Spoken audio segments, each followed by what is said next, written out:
What's good, nerds? So I use a lot of tech, and even if you don't even use a lot of tech, I feel like we've all seen subscription creep. So it's like our budgets are getting death by 1,000 different cuts. It's like I want to listen to music, I have to pay $15 a month. I want to watch something on Netflix, I have to pay $20 a month.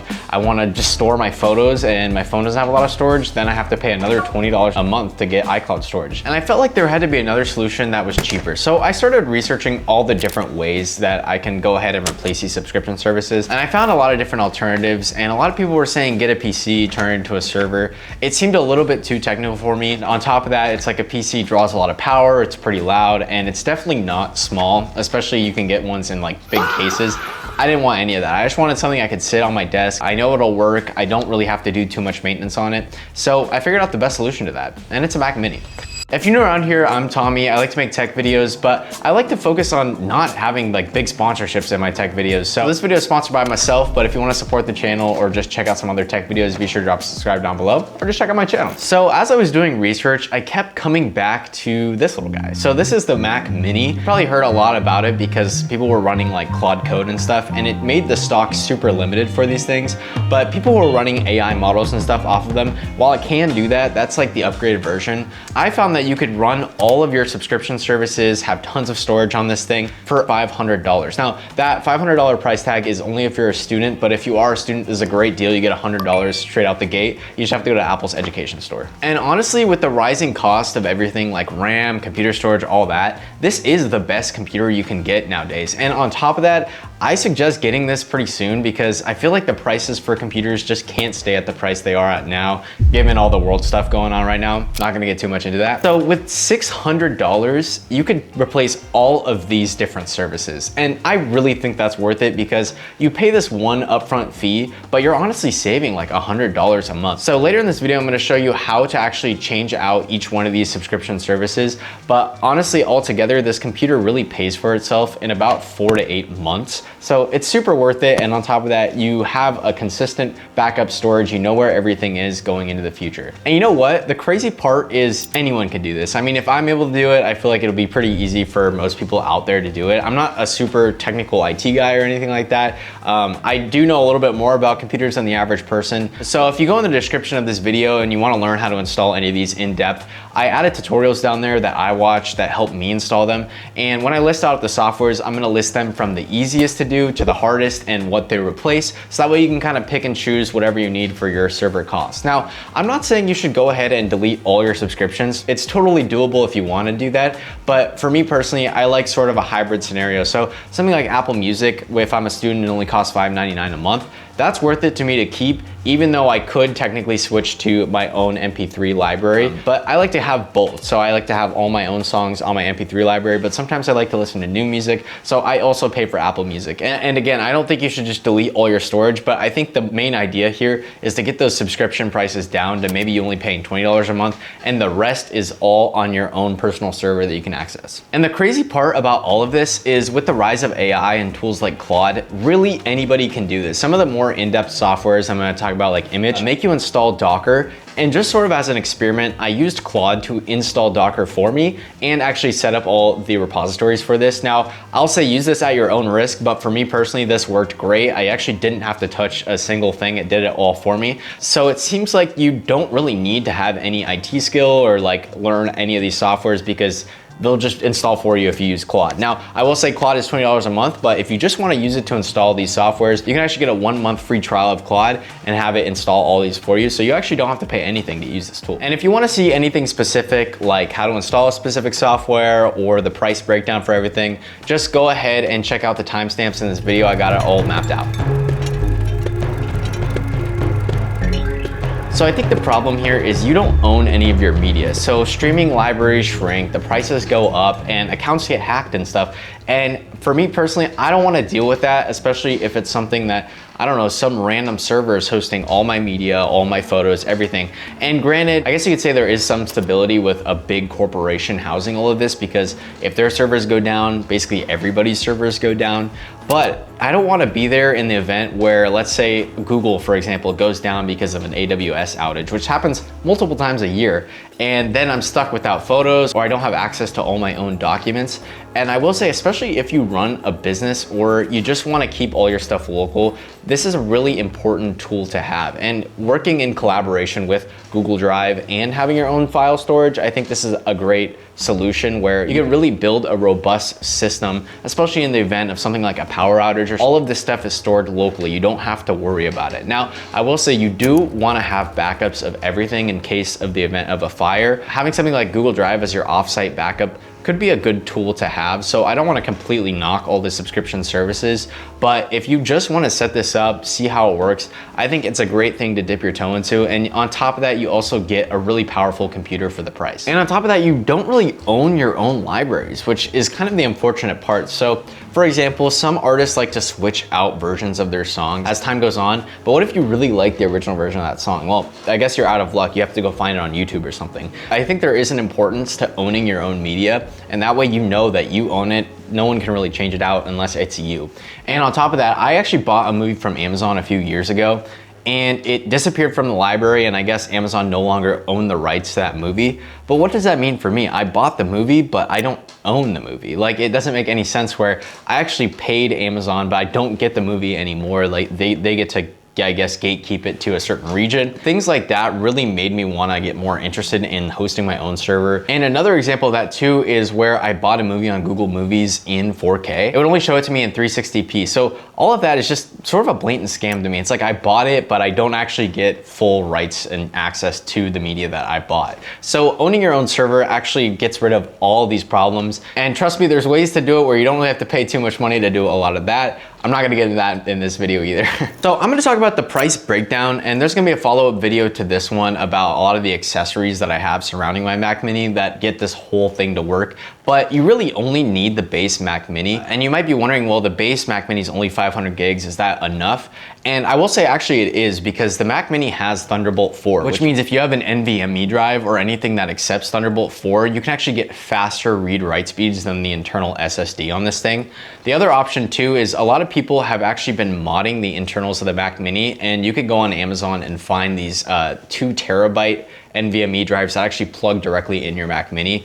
Now, do keep in mind that does void the warranty, and you do have to be a little bit more technical. For me personally, I just have this case that stores a 1 terabyte drive that I harvested from an old PC, because trust me, you do not want to be buying SSDs right now. They're like way overpriced. But I got this enclosure for about 40 bucks, and I just plugged that one straight into my Mac Mini, and there we go. I have an extra terabyte added on with almost internal level storage. I do want to mention as well that the Mac utilizes memory swapping, which means that you do want to keep the internal memory pretty low, because it'll actually use the internal memory as VRAM, which speeds up your computer. So if you have a lot of files hogging the main SSD, then the Mac's not going to use that as VRAM, and you also can't use external drives as VRAM. But you can run apps like Premiere Pro and After Effects all from an SSD that's plugged into the Thunderbolt 4. Now, on top of that, I also have this 4 terabyte HDD drive, which basically means there's a hard spinning disk in there. So if I drop it, then basically all my storage is gone. So for that, it's a lot slower. They're a lot cheaper, but it's great to have if you're just talking about storing like a big Google Photos library. Instead, you could store it all on here. I just keep that 1 terabyte one specifically for apps and cache and all of that. And then internal, I have 500 gigabytes on my Mac, but I try to keep that pretty empty.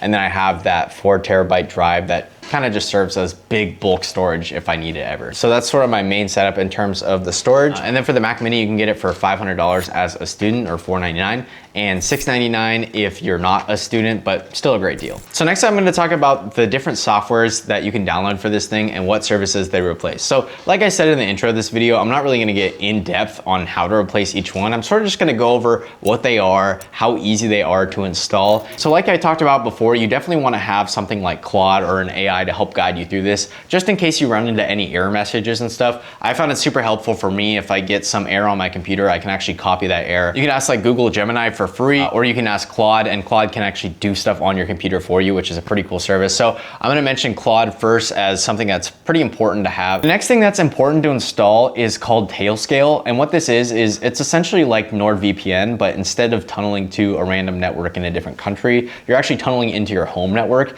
Now this is important if you want to to be able to access any of your files that you store on here from outside your home network, which I imagine you will, especially if you have like something like Google Photos and stuff. You'd want to have access to those outside of your house. So Tailscale makes it super easy. You can just go log straight into Tailscale, turn on the VPN, and it'll connect right to your home network. So it really won't feel like you're limited to only accessing all your content in your house. That way you can access it no matter where you go. And on top of that, you don't really want to expose all your stuff to the internet. There's other ways of doing this where you can set up your own domain and then log into your home network and stuff, but you don't want to really deal with that because then you're dealing with having people hacking into your own stuff and all that. You'd rather just have Tailscale where it just privately tunnels into your network. You don't really want to have to deal with any of that. Now, Tailscale is super easy to install. All you do is just go to the website, download and install on your phone, and then download and install on your computer. You can install it in as many devices as you want, and that way they can all connect up to that same network. For the easiest thing for me to replace was Spotify, because with the Mac Mini, obviously it comes with Apple Music, and if you have an iPhone,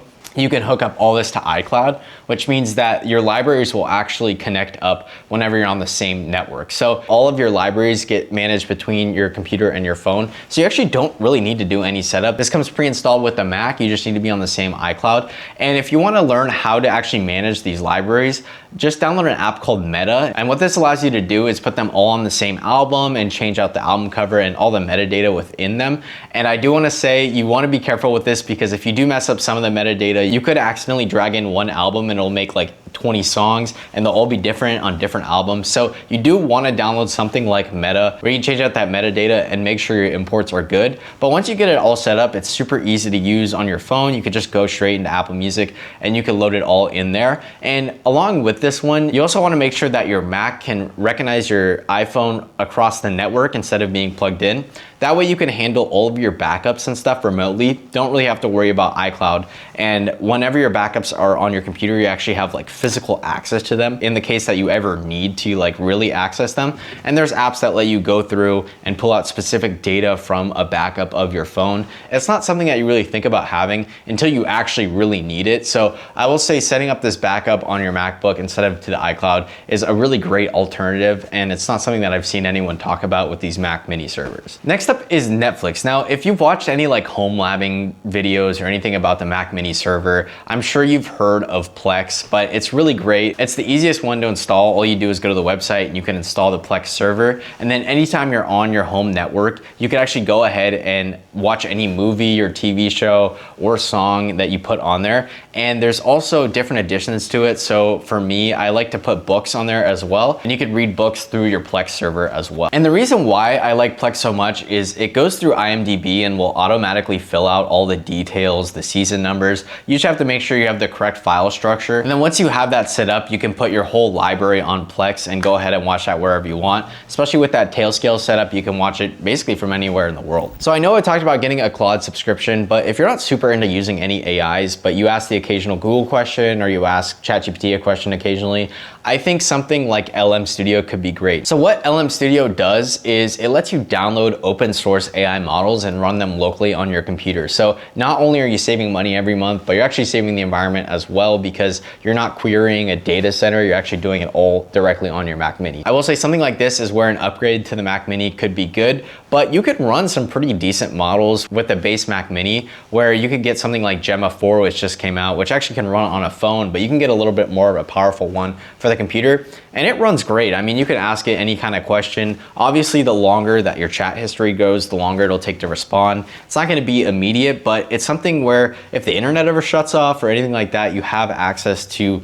all these different parameters on your computer. You could just query them right there. So I think that's a great addition to have. I really suggest downloading LM Studio. It's not really a server necessarily. You can turn it into an AI server where you can log in with your phone, but I more suggest it just so you can cancel your ChatGPT or Claude subscription. If you're just really asking basic questions, you don't need the crazy computing power that Claude could have. So next up, these two are a bit more intensive to install. The easiest of the two is Nextcloud. So this one's great because it can replace everything that Google Drive does or Microsoft Office. And especially if you run a small business, I would highly suggest looking into this because you can customize your own server to not only host all your files and folders, but you could have a slideshow presentation through this thing. You could do different Word documents. You can edit the Word documents and you can also edit images and stuff. So I think it's a great addition to have, and being able to customize it makes it even better. You can install it to whatever drive you want it to be on. So for me, I have it on this 4TB drive,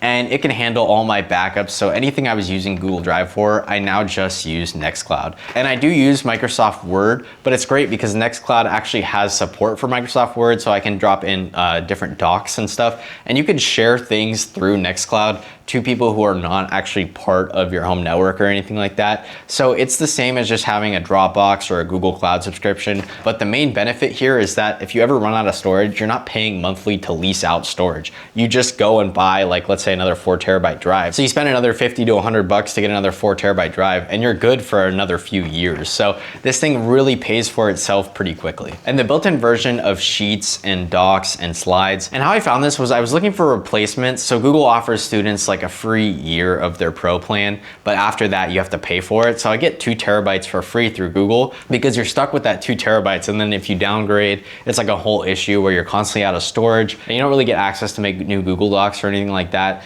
And so I found Nextcloud, and using it has been great so far. I'm slowly replacing everything from my Google Drive. And something to note here as well is Google actually lets you download everything from your Google Drive all in one big export, and they'll email it to you if you're trying to merge your library over from Google Cloud to Nextcloud. Now, I don't really know about OneDrive, but I feel like since it's Microsoft, it's gonna be a bit more of a pain, unfortunately. And lastly, this was the hardest one to set up, but I think the most rewarding and the best, and that one's Immich. So this is a Google Photos alternative, and I've been using Google Photos for, I think, more than 10 years now, and I have not noticed a single difference between the two of them. It backs up all the same. Everything's stored locally on the drive. Everything loads quickly, I don't have to worry, and it actually compresses the stuff down for you. And actually recently, Google Photos switched over from their old algorithm to now actually using an AI to figure out what's in your photos, and it's actually gotten worse. So I used to be able to type in something as simple as white car 2022, and it would pull up all the white cars from 2022, but now it just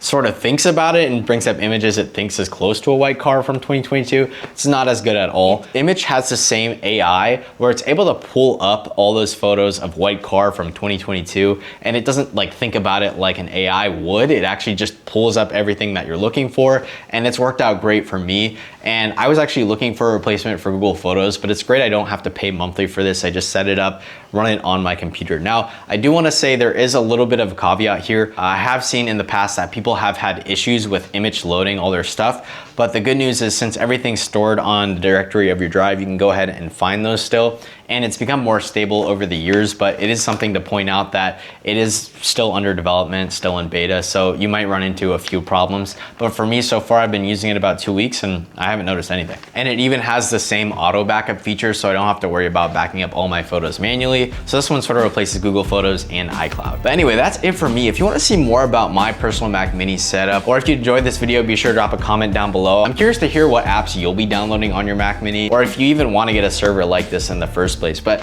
I definitely think it's a great investment, especially with the rising cost of everything. You're really just locking in the price, and it's going to pay for itself in a few years. But yeah, that's pretty much it for me. Anyway, later.